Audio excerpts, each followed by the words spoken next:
Assalamualaikum warahmatullahi wabarakatuh. Waalaikumsalam warahmatullahi wabarakatuh.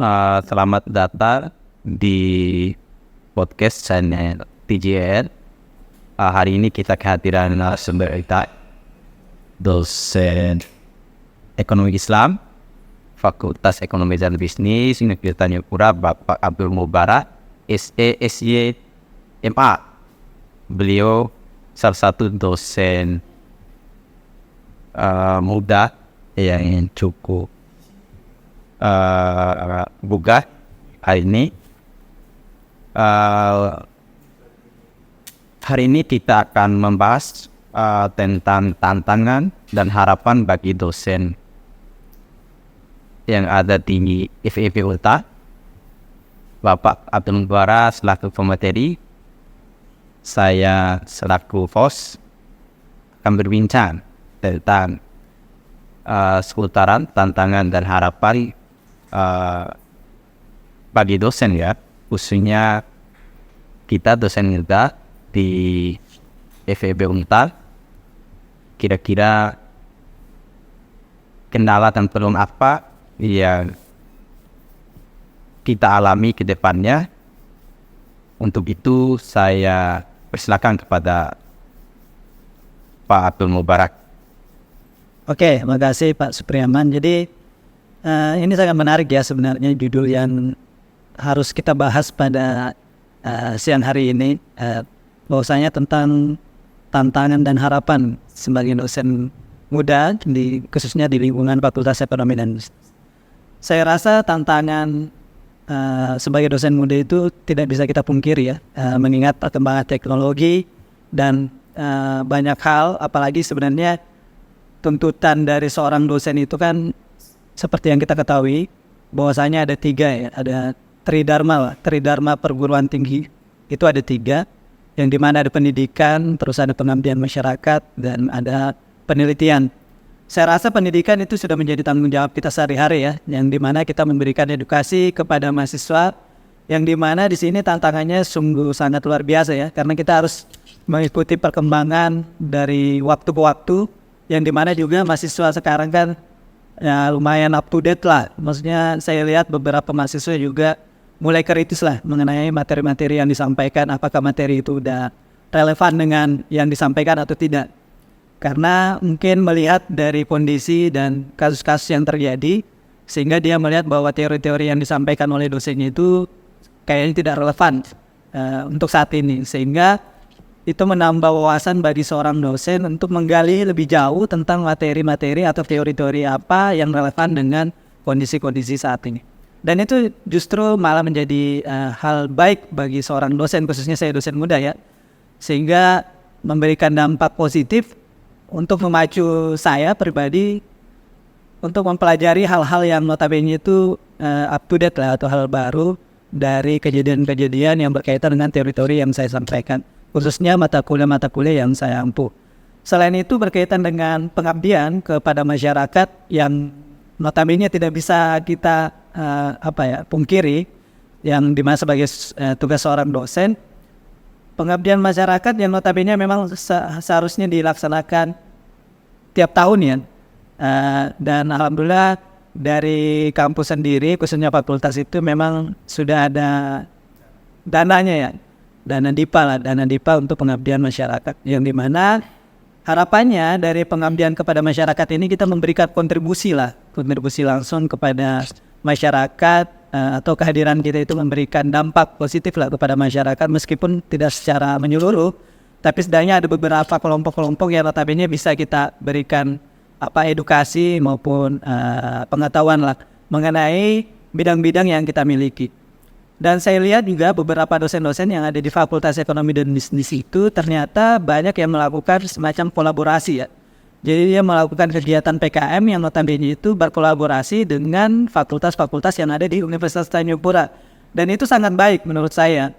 Dan saya juga pribadi sangat tertarik ketika misalnya ada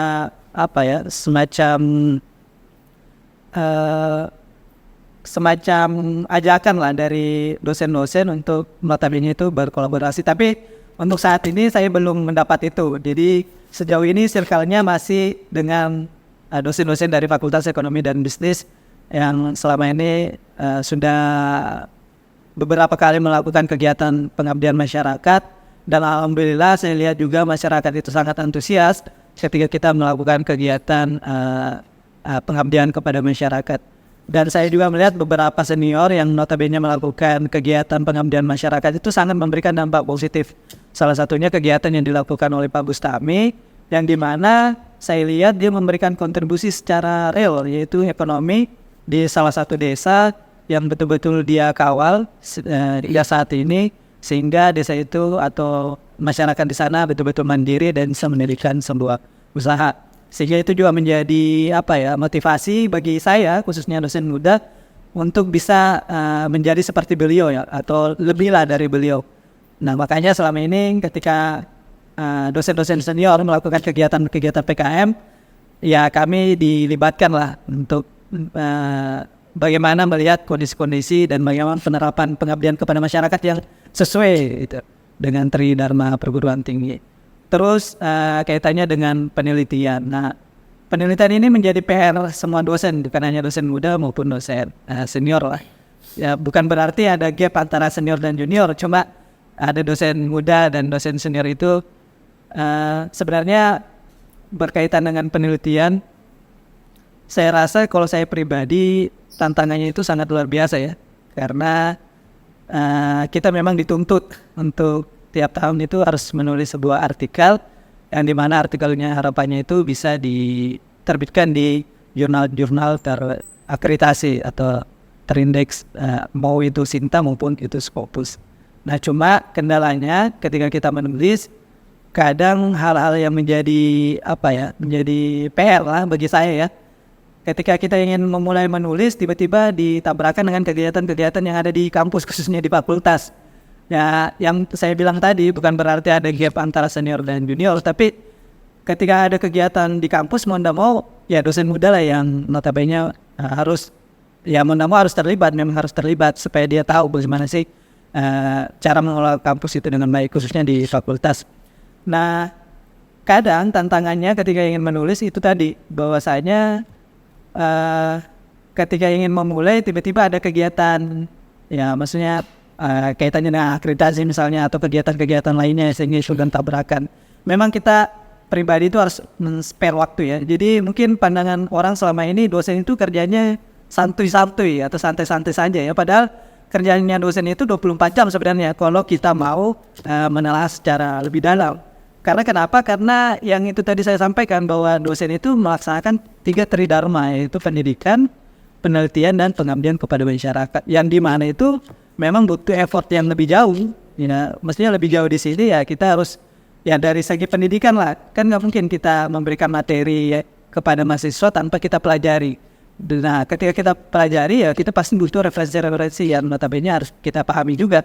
Sehingga ketika nanti di delivery ke mahasiswa itu mahasiswa paham tentang apa yang disampaikannya, meskipun nggak semuanya mahasiswa itu mampu memahami apa yang kita sampaikan. Tapi ya itulah menjadi PR kita masing-masing ya.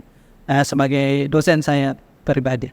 Terus kaitannya dengan penelitian lagi itu adalah kadang kita ingin melihat dari sisi hal-hal yang notabene itu kadang menarik, tapi kita terkendala di datanya dan mungkin lebih tepatnya itu di waktunya ya. Karena ketika kita mencari hal-hal yang baru berarti kita butuh effort yang lebih jauh juga berarti. Nah, itu yang menjadi kendala saya selama ini. Sehingga penelitian yang saya terbitkan belum lebih banyak lah dibandingkan penelitian yang dibuat oleh Pak Supriyaman yang sangat luar biasa menulis artikel ya. Tapi alhamdulillah dengan adanya beberapa dosen-dosen juga yang tadinya sering diajak berdiskusi, sering memberikan masukan, alhamdulillah sudah mulai terbuka lah pikirannya untuk notabene menyisihkan waktu untuk menulis, meskipun memang ada beban kerja yang lainnya, yaitu mengurus administrasi di kampus yang notabene memang itu untuk kebaikan kampus juga, bukan kebaikan pribadi. Sehingga mau tidak mau lah kita harus betul-betul membagi waktu sebaik-baik mungkin tanpa melupakan tanggung jawab kita juga sebagai sebagai seorang dosen. Gitu Pak Man mungkin gambarannya. Baik. Saya sedikit ada sesuatu yang saya amati ya. Saya amati dalam proses perkuliahan. Tentu kita saya ingin mendikatomi ya, bahwa di FEB Unta ini ada dua kategori mahasiswa ya. Ada yang reguler A dan ada yang reguler B atau PPAPK. Jadi dua kategori mahasiswa ini tentu Pak Barat selaku dosen yang sudah merasakan mengajar dua kategori mahasiswa ini, kira-kira ada nggak sesuatu yang berbeda gitu?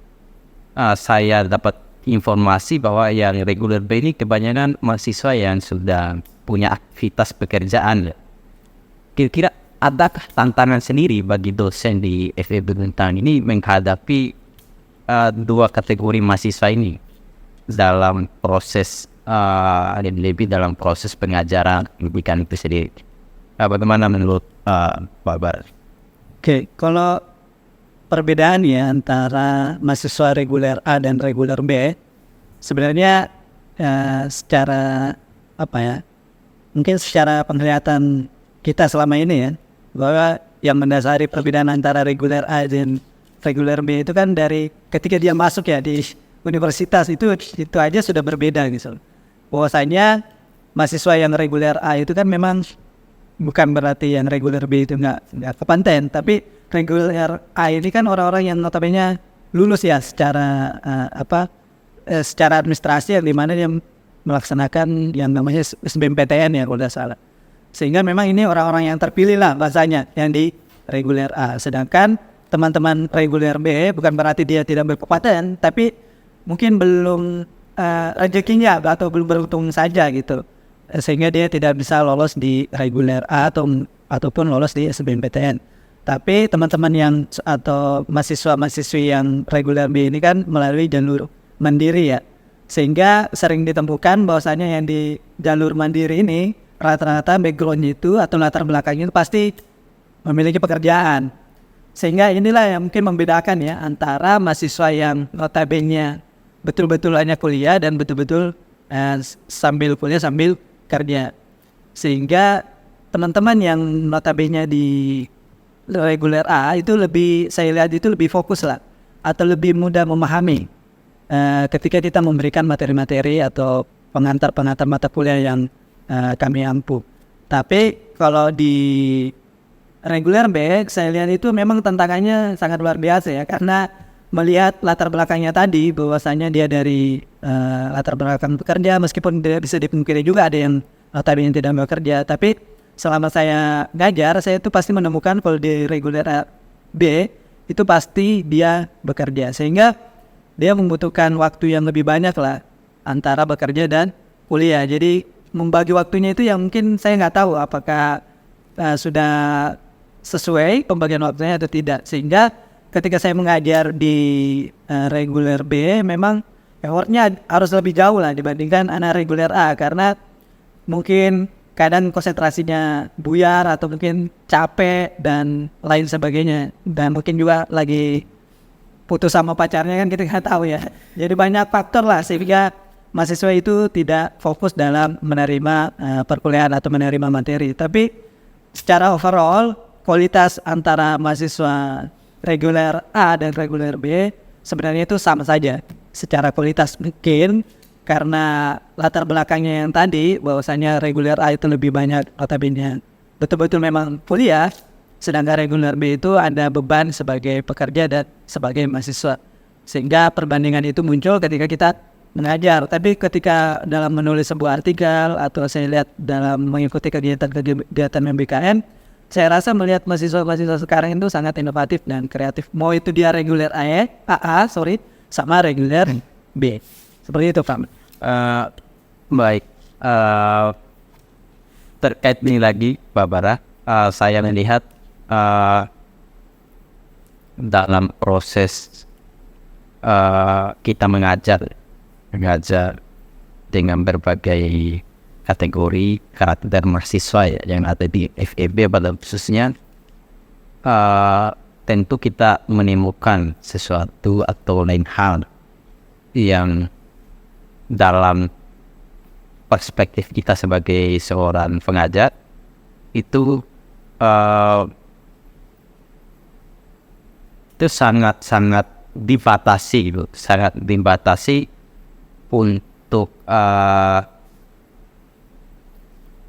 untuk melakukan sebuah eksplorasi terkait dengan kemampuan yang dimiliki oleh mahasiswa. Karena apa? Sekarang dosen semuanya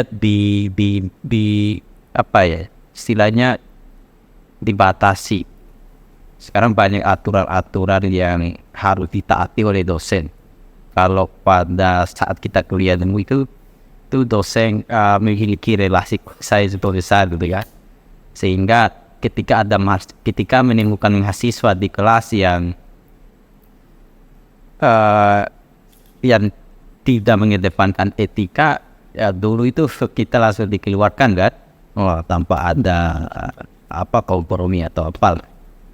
Tapi sekarang tidak bisa karena banyak program-program baru yang diterapkan oleh Kementerian Pendidikan dan Kebudayaan ini, bahwa memang mahasiswa itu harus merdeka gitu. Apalagi program kampus merdeka itu kan.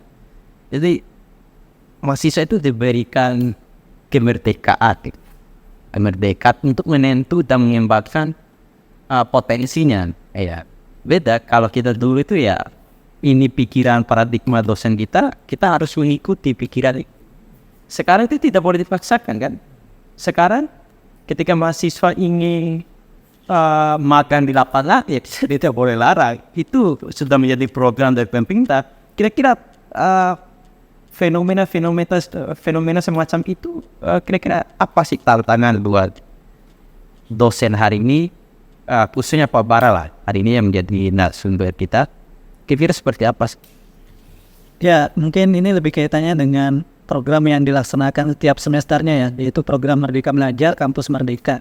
Sebenarnya kalau kita melihat dari sisi positif dan negatifnya ya, mungkin itu ya maksudnya Pak Man ya. Karena dari sisi negatifnya kan, jadi mahasiswa itu bahasanya merdeka, jadi dia punya kebebasan untuk melakukan apapun itu.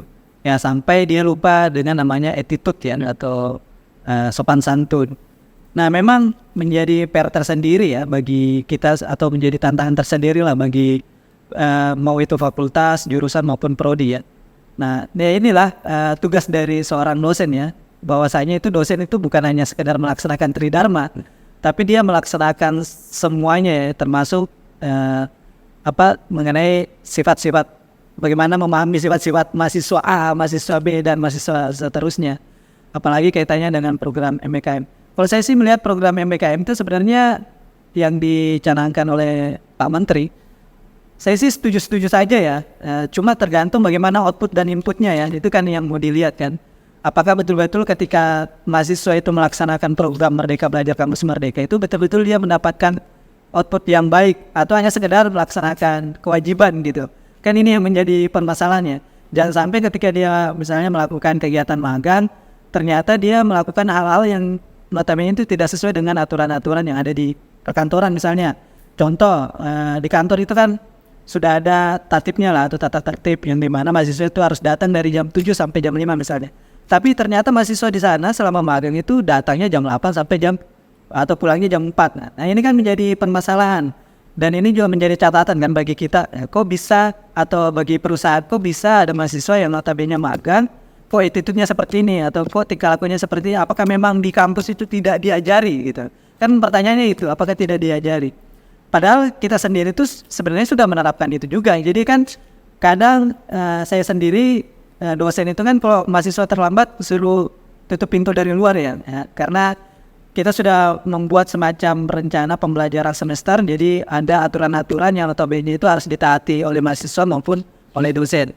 Sehingga ketika dia melanggar aturan-aturan tersebut, ya mahasiswa juga harus taat atau harus menerima konsekuensinya. Sama halnya dengan dosennya, ketika dosennya juga terlambat dan lain sebagainya, dia juga harus menerima konsekuensinya. Sehingga hal-hal kecil itu sebenarnya bisa dia terapkan juga ketika dia melakukan kegiatan program Merdeka Belajar Kampus Merdeka. Nah cuma memang alangkah baiknya ketika di semester 1 itu mahasiswa memang harus dibimbing sih, harus dibimbing mau itu oleh dosen PA-nya atau dosen muda atau dosen senior atau sama siapapun.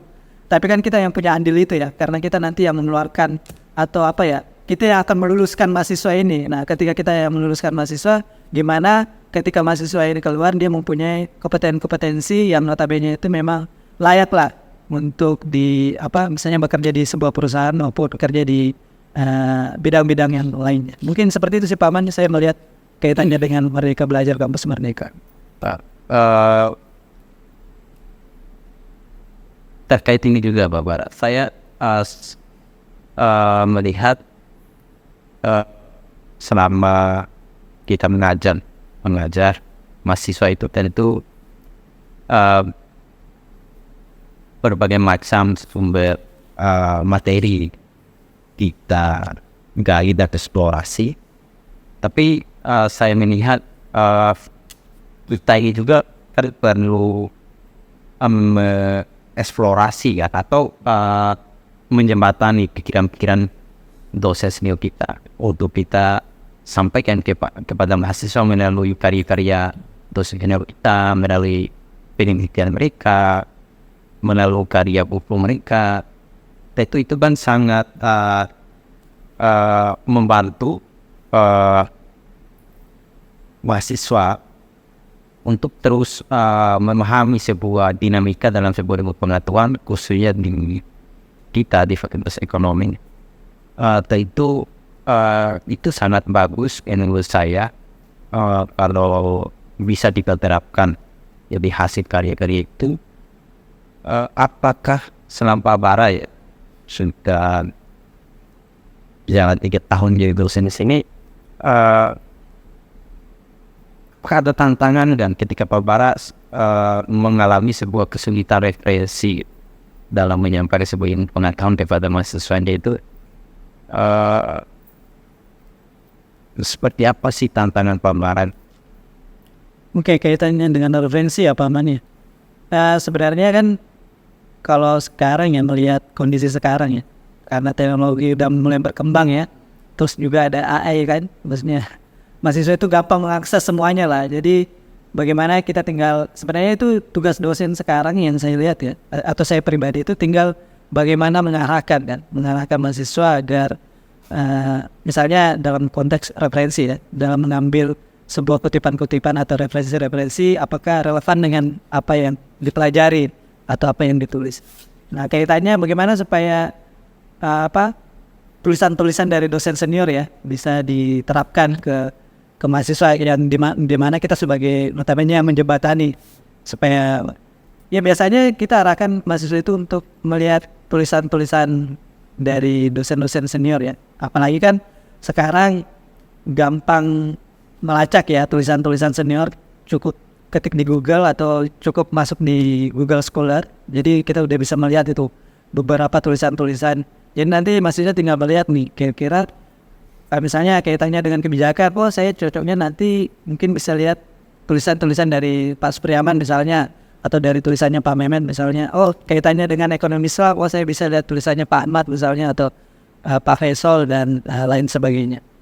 Sehingga nantinya mahasiswa itu ketika dia ada kendala mengenai referensi-referensi, ya itulah tugas dosen bagaimana memberikan informasi, bagaimana tugas kita mengedukasi atau memberikan pemahaman mengenai teori-teori tersebut, atau pertanyaan-pertanyaan mahasiswa mungkin yang kurang cocok misalnya, kok referensi yang dari Bapak A atau Bapak B itu kok nggak sesuai ya Pak ya. Nah itulah peran kita ya untuk bagaimana meluruskan atau memberikan pemahaman kepada mahasiswa sehingga ketika apa yang dia pahami atau apa yang dia tulis itu sesuai dengan apa outputnya nantinya atau apa tulisannya nantinya.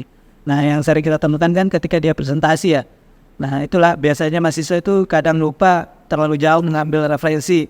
Padahal dia bisa mengambil referensi dari dosen-dosen senior. Sebenarnya tinggal cek aja di Google Scholar. Nah ini hal-hal semacam inilah, hal-hal kecil inilah yang kadang luput dari mahasiswa. Nah inilah tugas kita untuk memberitahu lah kepada mahasiswa. Gak usah terlalu jauh cari referensi, ini ada tulisan dosen yang bisa Anda kutip. dan nanti bisa Anda pakai misalnya untuk presentasi ataupun untuk menulis sebuah artikel atau tugas akhir. Seperti itu sih Pak Man. Dengan fenomena dan dinamika dalam dunia pendidikan tinggi ya, khususnya di Fakultas Ekonomi dan Bisnis, tentu banyak tantangan. Saya mendengar apa yang disampaikan Pak Bara, bahwa tantangan dosen itu ada 3 ya. Terlepas berbagai macam dinamika dan kegiatan yang dilakukan oleh seorang dosen, itu bukan menjadi alasan bagi seorang dosen untuk berhenti dalam menjalankan 3 tridharma perguruan ini. Selama Pak Bara melaksanakan tridharma perguruan tinggi itu, kira-kira ada nggak kendala yang menghambat Pak Bara selama melaksanakan tugas tridharmanya selama menjadi dosen di FEB ini? Kira-kira ada nggak kendala? Kalau kendala sih alhamdulillah enggak ya, cuma mungkin waktunya saja sih yang kadang tuh ya terpakai lah untuk kegiatan-kegiatan yang lainnya ya, sehingga kadang deadline yang sudah kita buat atau schedule yang kita buat itu kadang tidak sesuai. Lebih ke situ sih Pak Man. Kalau untuk masalah kendala mengenai 3 tridharma perguruan tinggi, alhamdulillah sejauh ini aman-aman saja ya, cuma kadang mungkin timingnya yang nggak tepat. Kayak misalnya di bulan ini harus terbit sebuah artikel, tapi ternyata molor di bulan selanjutnya karena kondisi-kondisi tertentu yang tadi Pak Man sampaikan, bahwa tidak bisa kita pungkiri ya, dinamika dalam sebuah kampus itu ya banyak faktor lah. Ada faktor ya A, B, C dan seterusnya. Jadi sehingga itu juga menjadi tantangan tersendiri lah bagi setiap dosen untuk bagaimana membagi waktunya. Nah, kalau saya kendala secara, maksudnya kendala nggak bisa menulis nih, nggak bisa pengabdian nih, nggak bisa penelitian, alhamdulillah enggak sih, nggak ada kendala itu. Cuma waktunya aja yang terpotong karena melakukan kegiatan-kegiatan yang lain. Jadi tidak sesuai dengan waktu atau tema yang kita buat atau schedule yang kita buat lah gitu Pak Man. Kira-kira harapan Pak Bara ke depan untuk fakultas kita, bagaimana bisa menjadi fakultas yang lebih progresif lagi ya, khususnya di Indonesia. Kira-kira apa harapan?